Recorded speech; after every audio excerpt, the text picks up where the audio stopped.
আপনি আমার ভাত কাপড়ের দায়িত্ব নিয়েছেন তো, আমিও আজ থেকে আপনার ভাত কাপড়ের দায়িত্ব নিয়ে নেব।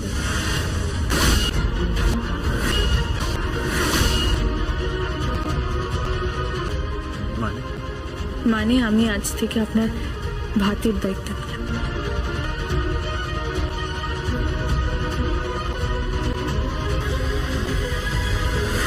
একদম চিন্তা করবেন না, আমি এই মুখার্জি বাড়ির টাকা আসিনি, আমি নিজেকে সাফল্যের চূড়ায় নিয়ে যেতে এসেছি।